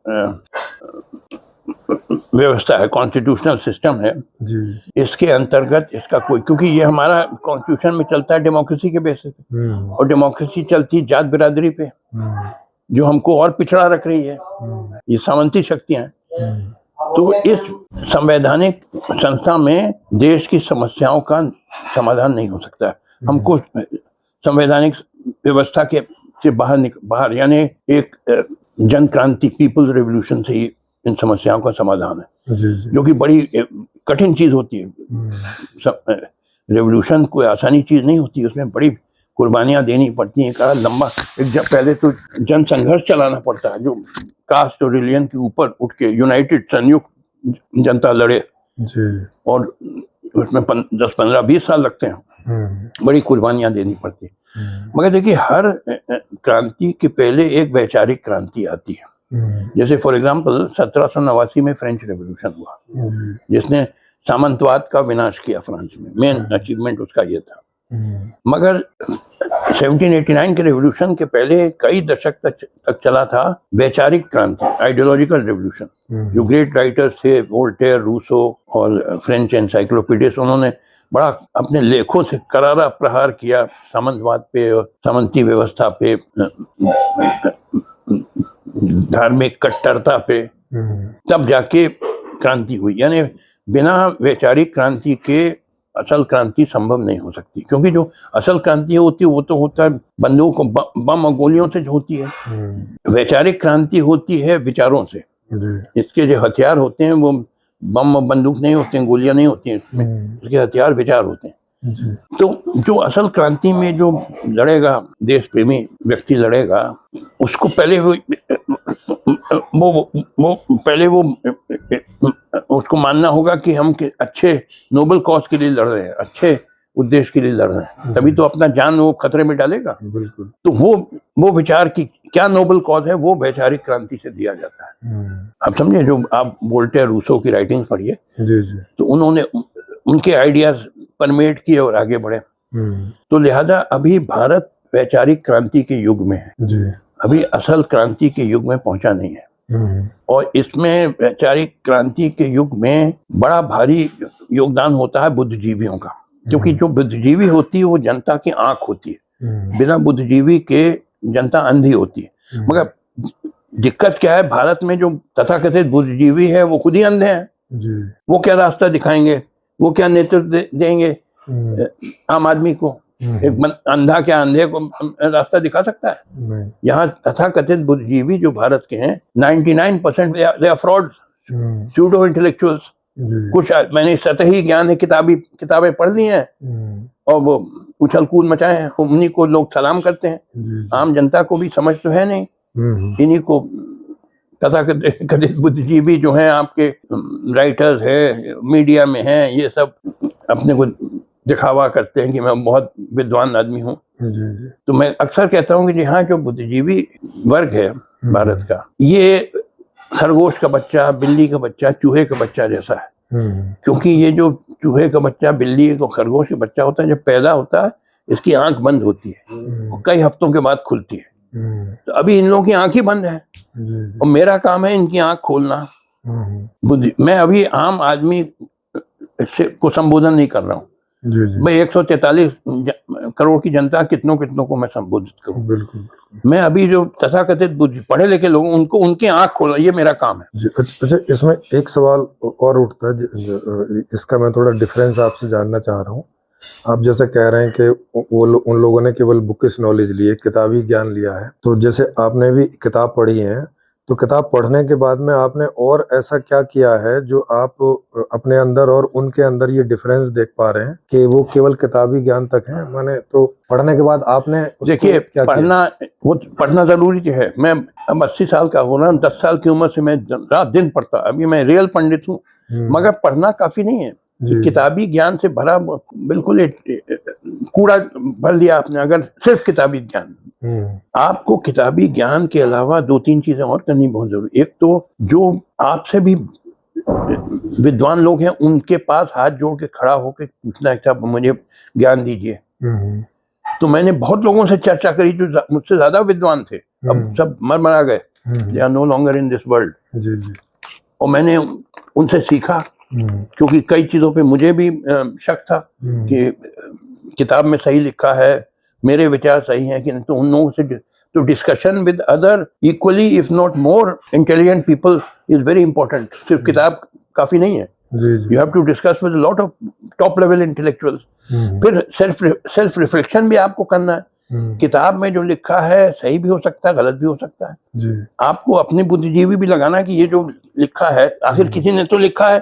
ये बात जैसे कहा गया कि षट दर्शन सब वेदों पे आधारित है, लिखा है किताबों में, मगर सही है कि नहीं, अपनी बुद्धि भी अप्लाई करिए। रिफ्लेक्शन तो कई चीजें हैं, किताबी ज्ञान अकेला नहीं। यहाँ तमाम लोग हैं जो दिखाते हैं कितने मैं विद्वान हूँ, इतनी किताबें मैंने पढ़ ली हैं। अरे किताब पढ़ना जरूरी है, मैं इसका इनकार नहीं करता हूँ। मैंने खुद हजारों किताब आई है, I can not tell you. रात दिन मैं इलाहाबाद में था, मैं चला जाता था इलाहाबाद पब्लिक लाइब्रेरी में, सवेरे से रात तक बैठा रहता, पढ़ता रहता था। कई किताबें बोरो करके लाता था, रात दिन मैंने स्टडी किया। तो स्टडी करना इंपॉर्टेंट है, but don't take it blindly.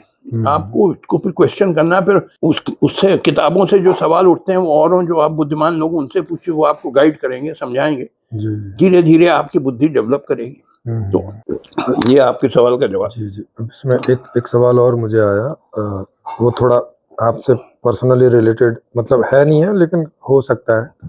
जैसे आप तो ये सारा अध्ययन कर रहे हैं और इस तरह का चिंतन आपका मेरे ख्याल है युवावस्था से ही रहा होगा, जैसा आप बता भी रहे हैं।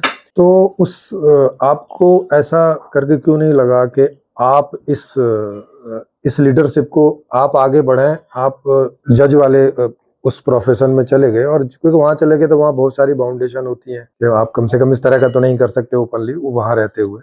तो आपने वो मार्ग चुना तो केवल फाइनेंस की वजह से या कोई और वजह से, या नहीं भाई, वो तो क्या, देखिए रोजी रोटी भी कमानी होती है, पेट भी भरना है, परिवार को देखभाल करना है। तो मेरे जज की सैलरी आती थी, कई सुविधाएं मिली हुई थी, तो वो भी एक आकर्षण था ही। जी जी। लेकिन ये आपका छूट गया ना, ये जो आप कर सकते थे पूरे फ्यूचर के लिए, नहीं वो है ना, जैसे रिटायरमेंट के लीडर बाद कर रहे हैं, रिटायरमेंट के बाद लेकिन कर रहे हैं। देखिए उम्र बहुत कम रह जाती है ना नहीं उसके नहीं बाद। कम नहीं है, 65 साल पे मैं सुप्रीम कोर्ट से रिटायर हो गया, 80 से 15 साल से मैं कर रहा हूँ। जी जी देखिए मगर एक चीज मैं आपको बताना चाहता हूँ, जी। कई लोग मुझसे कहते हैं, तो आप लोग भी कहेंगे हम्म, कि जस्टिस काटजू आप ही अकेले सही हैं, पूरा हिंदुस्तान गलत है। हम्म, मैंने जवाब दिया कि अक्सर होता है ऐसा। मैं कह रहा हूं आज कि मैं ही सही हूं, पूरा हिंदुस्तान में कोई नहीं है जो सही रास्ता दिखा सकता है जनता को, जी।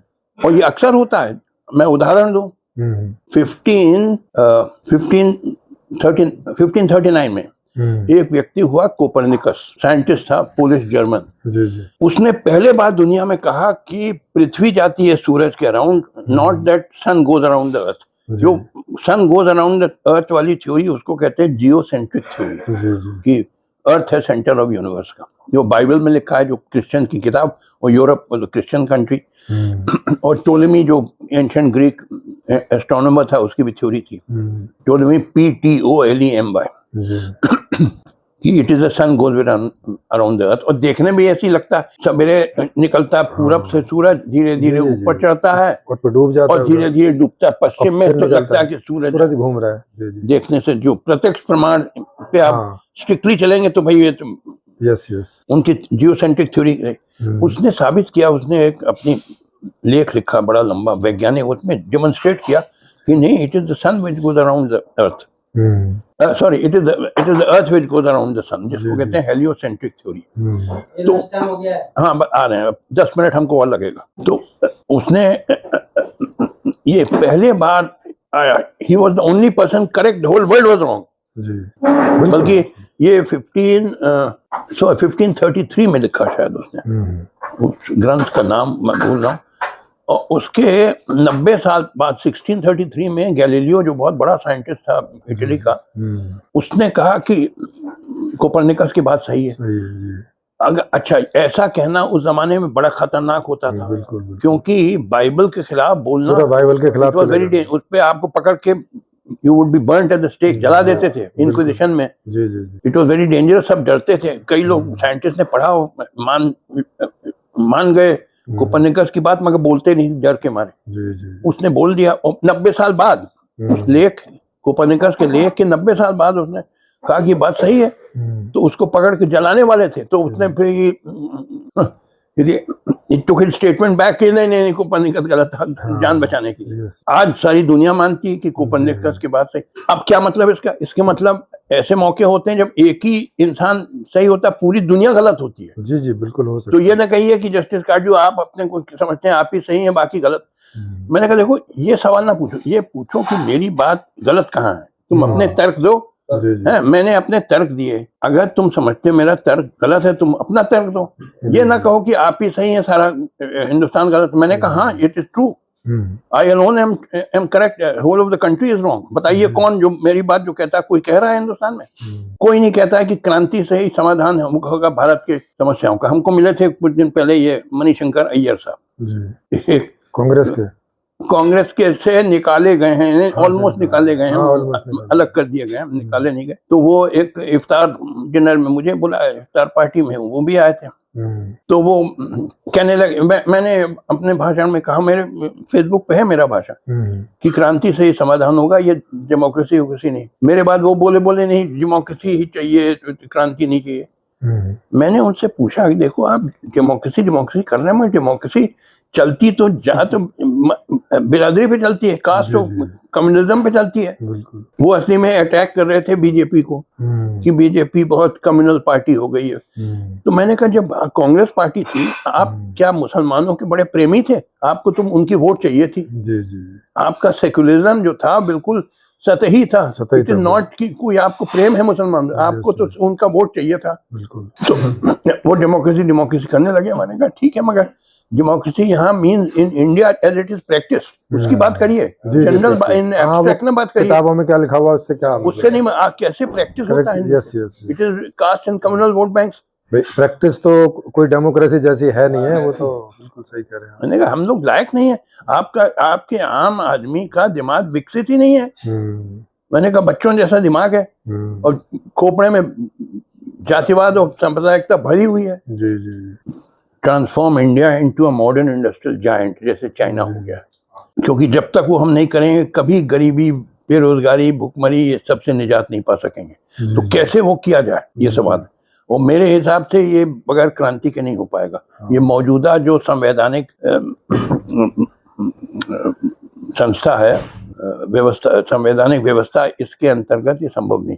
हमारे समस्याओं का समाधान ये संवैधानिक व्यवस्था के बाहर है, यानी क्रांति से ही संभव है, वोट से, डेमोक्रेसी से संभव नहीं है। तो अगली बार इसी से ही शुरू करेंगे। हाँ, शुरू करिए। और उसके ऊपर जो आप मतलब जो आप क्रांति करना चाहते हैं या जो ट्रांजिशन करना चाहते हैं आज के फेस को नई सिस्टम में लाना चाहते हैं, हाँ हाँ, तो उसके कुछ चरण होंगे, मतलब वो सब डिटेल में आप मैं बता रहा हूँ कि पहला अभी जो है, अभी वैचारिक क्रांति का युग है। जी भारत में असल क्रांति अभी 15-20 साल लगेंगे, दूर है। अभी वैचारिक क्रांति का बड़ा महत्व होता है। जी अगर आपने फ्रांस का इतिहास पढ़ा हो, फ्रांसीसी क्रांति जो 1789 हुई थी, उसके कई दशक पहले वैचारिक क्रांति हुई थी, जो great thinkers, writers like Voltaire, Rousseau, जिन्होंने उसके, तो वो वैचारिक क्रांति बहुत जरूरी होती है। जी जी उसके बगैर असल क्रांति नहीं हो पाती। तो अभी हम लोग वैचारिक क्रांति के युग में चल रहे हैं। हाँ, तो ये जैसे वैचारिक क्रांति है जो आप मतलब लाना चाहते हैं, या जो भी आपका उसका पैटर्न है, उस पैटर्न के बारे में, एंड वैचारिक क्रांति के जो पिलर्स होते हैं, बेस, क्योंकि कुछ बेस होगा उसको लेके ही व्यक्ति एक क्रांति की तरफ ले जाता है। तो वो बेस और वो सारी चीजें जो हम पार्ट 2 में आपसे जानना चाहेंगे, ये पूरा डिटेल में, जो जितना भी समय आप लेंगे हमें बुला लीजिएगा, उस तरह से हम। कोई घमंडी आदमी नहीं हूँ। जब मैं कहता हूँ मैं ही हूँ अकेला हिंदुस्तान में जो हिंदुस्तानियों को सही रास्ता बता सकता है, मैं कोई घमंड की वजह नहीं कह रहा हूँ। लॉजिक और मैं कह रहा हूँ और को बताइए कौन ये सब बातें कर रहा है जो मैं कर रहा हूँ। बिल्कुल सतही लोग हैं जो तथाकथित बुद्धिजीवी हैं। कौन कौन आप देखिएगा वीडियो पे, यूट्यूब पे, सब इधर उधर के भाग रहे हैं। और वो मणिशंकर अय्यर साहब यूनियन मिनिस्टर थे, वो जब कह रहे डेमोक्रेटिक मेथड से प्रोग्रेस होगा। मैंने कहा कहाँ डेमोक्रेट, बताइए वास्तविकता देखिए। इन्हें डेमोक्रेसी मतलब जा तो कास्टिज्म, कम्युनलिज्म 90% उसी पे चलती है। आउट ऑफ बॉक्स सोचने वाले तो बहुत कम। ये जो हमारे पॉलिटिशियन है बिल्कुल दो कौड़ी के लोग हैं आज के, जी जी बिल्कुल वर्थलेस। हर पार्टी के, मैं किसी विशेष पार्टी का नहीं कर रहा, वो तो बिल्कुल कोई वास्तव में देश से प्रेम नहीं है, कोई वैज्ञानिक सोच नहीं है, सिर्फ सत्ता और पैसा, जी जी यही है उनका लक्ष्य। बिल्कुल। कैसे देश ऐसे तरक्की करेगा? जी जी जी, आइए। अच्छी बात है। जी।